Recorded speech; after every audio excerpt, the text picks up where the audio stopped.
अस्सलाम वालेकुम student, this video is for class 9।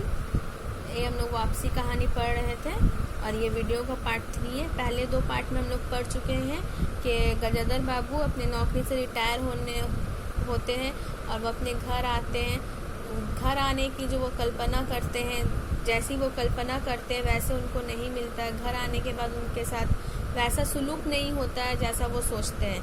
अब आगे पढ़ेंगे कि उनके साथ और क्या क्या होता है। थोड़ी देर में उनकी पत्नी हाथ में अर्घ्य का लोटा लिए निकली और अशुद्ध स्तुति कहते हुए तुलसी में डाल दिया। उन्हें देखते ही बसंती भी उड़ गई।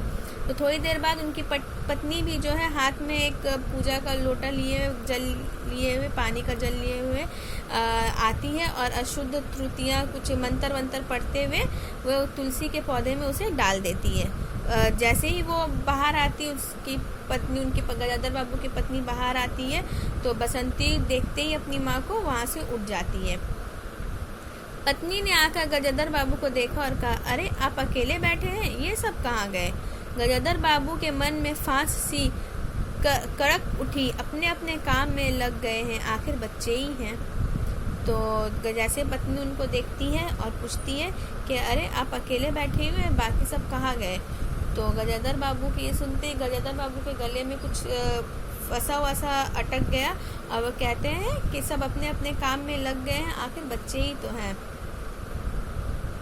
पत्नी आकर चौके में बैठ गई। उन्होंने नाक भाव चढ़ाकर चारों ओर झूठे बर्तनों को देखा, फिर कहा, सारे झूठे बर्तन पड़े हैं, इस घर में धर्म कर्म कुछ नहीं। पूजा करके सीधे चौके में घुसी। फिर उन्होंने नौकर को पुकारा। जब उत्तर ना मिला तो एक बार और ऊंचे स्वर में फिर पति की ओर देखकर बोली, बहू ने भेजा होगा बाजार। और एक लंबी सांस लेकर चुप हो रही। तो चारों तरफ झूठे बर्तन देखकर उसकी पत्नी नाक भाव चढ़ाने लगती है और कहती है कि धर्म कर्म का कुछ है ही नहीं, सब तरफ झूठे बर्तन फैले हुए हैं। पूजा से निकलते उसे चौके में रसोई में घुसना पड़ता है और ज़ोर से उन्होंने नौकर को आवाज़ लगाई। तो कुछ आवाज़ रिप्लाई ना मिलने पर वो फिर से और एक ऊंची आवाज़ लगाती है, तब भी कोई रिप्लाई नहीं आता है। तब वो अपने पति से कहती है कि बहू ने बाजार भेजा होगा और चुप हो जाती है।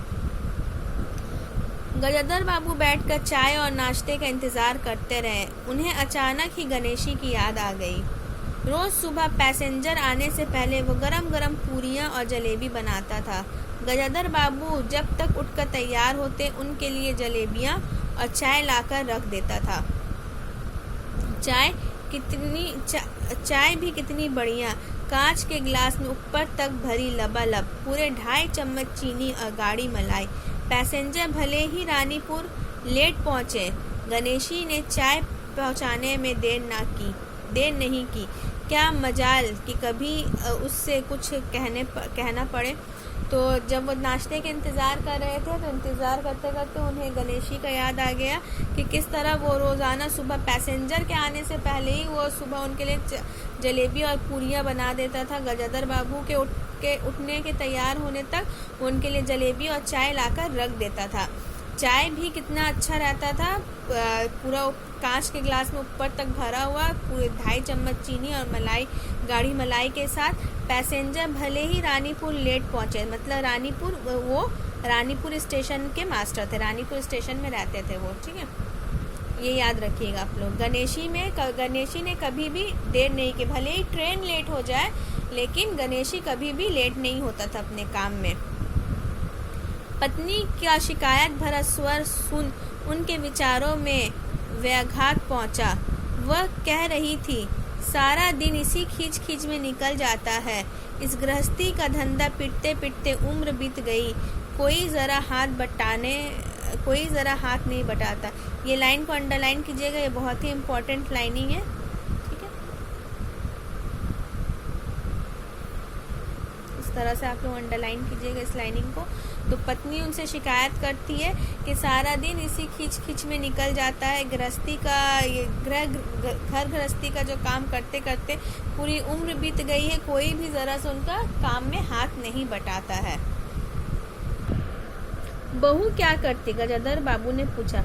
पड़ी रहती है। बसंती को तो फिर कहो कि कॉलेज जाना होता है। गजाधर बाबू ने जोश में आकर बसंती को आवाज दी। बसंती भाभी के कमरे से निकली तो गजाधर बाबू ने कहा, बसंती, आज से शाम का खाना बनाने की जिम्मेदारी तुम पर है। सुबह का भोजन तुम्हारी भाभी बनाएगी। तो जैसे ही उन्होंने बसंती को आवाज़ दी, बसंती अपने भाभी के कमरे से निकलती है और उसको वो शाम का खाना बनाने की जिम्मेदारी देते हैं और अपनी बहू को सुबह का खाना बनाने की जिम्मेदारी देते हैं। बसंती मुंह लटकाकर बोली, बाबूजी, पढ़ना भी होता है। गजाधर बाबू ने प्यार से समझाया, तुम सुबह पढ़ लिया करो, तुम्हारी माँ बूढ़ी हुई, उनके शरीर में अब वह शक्ति नहीं बची। तुम हो, तुम्हारी भाभी है, दोनों को मिलकर काम में हाथ बटाना चाहिए। तो वो उसे समझाते हैं कि तुम्हारी माँ जो है बूढ़ी हो गई है, तुम हो, तुम्हारी भाभी हो, दोनों मिलकर काम कर लिया करो, अपने माँ का हाथ बटा दिया करो। बसंती चुप रह गई। उसके जाने के बाद उसकी माँ ने धीरे से कहा, पढ़ने का तो बहाना है, कभी जी ही नहीं लगता। कैसे लगे? शीला से ही फुर्सत नहीं, बड़े बड़े लड़के हैं उस घर में, हर वक्त वहाँ घुसा रहना मुझे नहीं सुहाता। मना करूं तो सुनती नहीं। तो बसंती चुप खड़ी रही। उसके जाने के बाद उसकी माँ धीरे से कहती है, पढ़ने का तो सिर्फ बहाना है, कभी तो इसका पढ़ाई में मन लगता ही नहीं है। शीला के घर जाने से उसको फुर्सत नहीं मिलती है। शीला उसकी फ्रेंड है बसंती की। उसकी माँ कहती है उसके घर पे बड़े बड़े लड़कों का आना जाना रहता है और ये भी हर वक्त वहीं घुसी रहती है। मुझे ये सब नहीं पसंद है, लेकिन मना करने पर मेरा तो बात सुनती ही नहीं है। नाश्ता कर गजाधर बाबू बैठक में चले गए। घर छोटा था और ऐसी व्यवस्था हो चुकी थी जिसमें गजाधर बाबू के रहने के लिए कोई स्थान न बचा था। घर नाश्ता करने के बाद गजाधर बाबू जो है बैठक में ड्राइंग रूम की तरफ चले जाते हैं, बैठक में चले जाते हैं। घर उनका बहुत ही छोटा था और ऐसा व्यवस्था वहाँ पे ऐसा अरेंजमेंट किया हुआ था कि गजाधर ही बाबू का रहने के लिए कोई जगह नहीं था। जैसे किसी मेहमान के लिए कुछ अस्थायी प्रबंध कर दिया जाता है, उसी प्रकार बैठक में कुर्सी और दीवार से सटाकर बीच में गजाधर बाबू के लिए पतली सी चारपाई डाल दी गई थी। जैसे किसी मेहमान के लिए अरेंजमेंट किया जाता है, अस्थाई मेहमान जो कुछ दिन के लिए आते हैं फिर चले जाते हैं, गजाधर बाबू के लिए भी ऐसा ही कुछ अरेंजमेंट किया गया था। बैठक में ही उनकी कुर्सी को दीवार से सटाकर बीच में एक पतला सा चारपाई लगा दिया गया था उनकी रहने के लिए। गजाधर बाबू उस कमरे में कभी कभी अनायास ही इस अस्तित्व का अनुभव करने लगते थे। उन्हें याद हो आती उन रेलगाड़ियों की जो आती और थोड़ी देर रुककर किसी और लक्ष्य की ओर चली जाती। गजाधर बाबू उस कमरे में कभी कभी ही जाते थे। इससे उनको अपने अस्थायी होने का, टेम्पररी होने का एहसास होता था। तो वो उनको ये सब देखकर उन रेलगाड़ियों की उनको याद आती थी जो आते, कुछ देर रुकते और फिर वापस से अपनी दूसरी मंजिल की ओर, अपने लक्ष्य की ओर चले जाते थे। उनको अपना जो स्थान था इस घर में, जो एक जगह होता है, जो एक हेड ऑफ द फैमिली का जगह होता है, वो जगह उनको कहीं नहीं मिल रहा था, ना ही किसी के दिल में, ना ही किसी के मन में, ना ही घर में। उनके लिए इस घर में ही नहीं बल्कि अपने बच्चों के मन में भी उनके लिए कोई जगह नहीं था। उन्हें ऐसा फील हो रहा था और यही सच्चाई भी था। घर छोटा होने के कारण बैठक में ही अपना प्रबंध किया था। उनकी पत्नी के पास अंदर एक छोटा कमरा अवश्य था, पर वो एक और अचारों के मर्तबन, दाल चावल के कनस्तर और घी के डिब्बों से घिरा था। दूसरी ओर पुरानी रजाइयाँ दरियों में लिपटी और रस्सी से बंधी रखी थी। उसके पास एक बड़े से टीन के बक्से में घर भर के गरम कपड़े थे। उनके पत्नी के पास एक छोटा सा कमरा जरूर था, लेकिन उस कमरे में क्या था? अचारों का बड़ा बड़ा बन्नी था, दाल चावल का कनस्तर था, घी के डब्बे थे एक तरफ, और एक तरफ पुरानी रजाइयों दरिया से लिपटी हुई रस्सी बंधी रखी हुई थी। उसके पास ही एक बड़े से टीन के बक्से में घर भर के गरम कपड़े भी रखे हुए थे।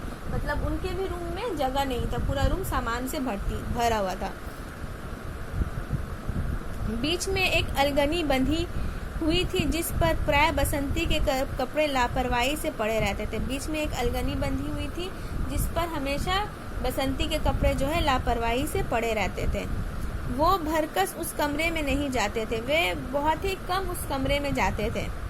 घर का दूसरा कमरा अमर और उसकी बहू के पास था। तीसरा कमरा जो सामान की ओर था बैठक था। घर का दूसरा कमरा जो था अमर और उसकी बीवी रहते थे उसमें, और तीसरा कमरा जो था जो सामान की ओर से जो सामने की ओर था, जो तीसरा कमरा था वो बैठक था। गजाधर बाबू के आने से पहले उस पर अमर की ससुराल से आए बेत के तीन कुर्सियों का सेट पड़ा था। कुर्सियां पर नीली गड्डियां और बहू के हाथों के कड़े कुशन थे। उस रूम में बैठक में ड्राइंग रूम में अमर के ससुराल से बेत का कुर्सियों का चेयर का जो सेट मिला था वो सेट सजा हुआ था, जिस पर बहू के हाथ के कढ़ाई का काम किया, बहू के हाथों का काम किया कुशन थे। जब कभी उनकी पत्नी को कोई लंबी शिकायत करनी होती तो वो अपनी चटाई बैठक में डाल पड़ जाती थी, और जब कभी उनकी पत्नी को उनसे कोई लंबी शिकायत करनी होती तो वो भी बैठक में ही अपनी चटाई डाल जाती थी। वह एक दिन चटाई लेकर आई। गजाधर बाबू ने घर गृहस्थी की बातें छेड़ी। वो घर का रवैया देख रहे थे। बहुत हल्के से उन्होंने कहा कि अब हाथ में पैसा कम रहेगा, कुछ खर्च कम होना चाहिए। वो जैसे उनकी पत्नी आई तो उन्होंने घर गृहस्थी की बातें उनसे करने लगे और कहने लगे, वो घर का रवैया देख रहे थे कि घर में बहुत ही फिजूल खर्च हो रहा है, तो वो कहने लगे, बहुत ही धीमे धीमे से वो उनसे कह रहे थे कि अब हाथ में अब हमें खर्च कम करना होगा, क्योंकि अब हाथ में पैसा कम रहेगा। क्योंकि अब वो तो रिटायर हो चुके थे, रिटायरमेंट के बाद वैसा पैसा नहीं रहता है, इसलिए वो घर खर्च को कम करना चाह रहे थे। ओके, इस वीडियो में इतना ही। नेक्स्ट वीडियो में हम लोग आगे पढ़ेंगे।